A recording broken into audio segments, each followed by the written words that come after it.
বিশ্বের মধ্যপ্রাচ্যে যুদ্ধের দামামা বেজে চলেছে। নতুন নতুন ফ্রন্টে শুরু হচ্ছে যুদ্ধ। এদিকে আমাদের উপমহাদেশেও চলছে অস্থিরতা, যেখানে রাজনৈতিক, অর্থনৈতিক ও ধর্মীয় আক্রমণ চলছে। এই অবস্থায় অনেকের মনে প্রশ্ন জেগেছে, রাসূল সাল্লাল্লাহু আলাইহি ওয়াসাল্লাম কি হিন্দ অঞ্চলের যুদ্ধ সম্পর্কে কিছু বলেছেন? গাজওয়াতুল হিন্দ কি অতীতে সংগঠিত হয়েছে নাকি ভবিষ্যতে হবে? এই সকল বিষয়গুলো রহস্যচক্রের এই পর্বে আলোচনা করা হবে। আসুন এই সম্পর্কে জেনে আসা যাক।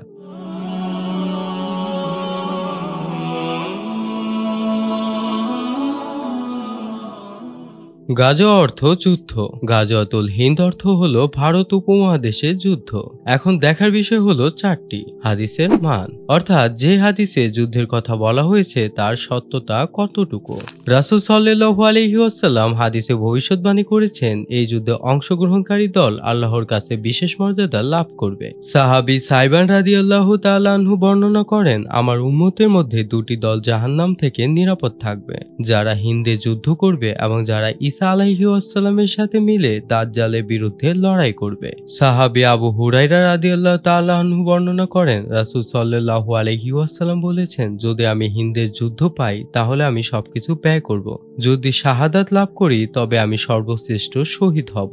এই থেকে বোঝা যায় এই হাদিসগুলো সহিহ। যুদ্ধের স্থান, অর্থাৎ হিন্দ বলতে ঠিক কোন অঞ্চলকে বোঝায়? বর্তমানে কোন কোন দেশ উক্ত অঞ্চলের অন্তর্ভুক্ত?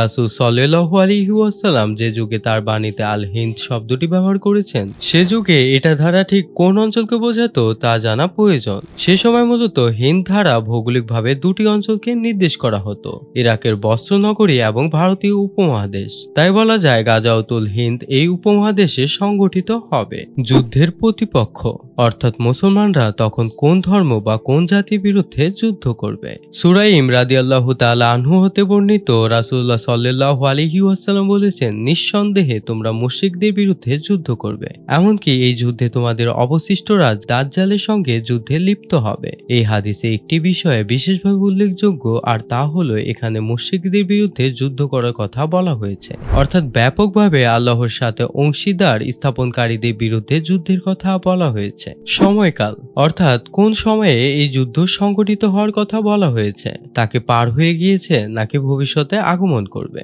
আপনারা নিশ্চয়ই লক্ষ্য করেছেন, এতক্ষণ ধরে যে হাদিসগুলো বর্ণনা করা হয়েছে তা থেকে বোঝা যায় এই যুদ্ধ কিয়ামতের আগে দাজ্জালের আগমনের কিছুদিন পূর্বে সংঘটিত হবে। কোন কোন আলেমের মতে এই যুদ্ধে ইতিমধ্যে হয়ে গেছে, কেননা মুসলমানরা হিন্দুস্তানে বেশ কয়েকবার অভিযান পরিচালনা করেছেন।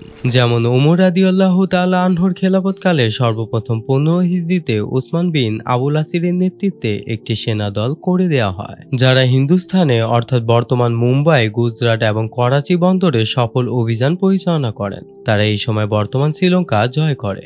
এর ভিত্তিতে বলা যায় গাজওয়াতুল হিন্দের ভবিষ্যৎবাণী সম্মিলিতভাবে গ্রহণযোগ্য। এই যুদ্ধ হবে হিন্দ অঞ্চলে, এতে মুসলমানদের বিজয় হবে। অংশগ্রহণকারীরা আল্লাহর ক্ষমা লাভ করবে। এটি দাজ্জালের আগমনের পূর্বে সংগঠিত হবে। গাজওয়াতুল হিন্দ একটি গভীর বিষয়, যা ধর্মীয়, ঐতিহাসিক এবং ভৌগোলিক দৃষ্টিকোণ থেকে বিশ্লেষণ প্রয়োজন। আশা করি আমাদের আজকের আলোচনা আপনাকে বিষয়টি ভালোভাবে বুঝতে সাহায্য করবে। সত্যের অনুসন্ধান করুন, আল্লাহর পথে থাকুন।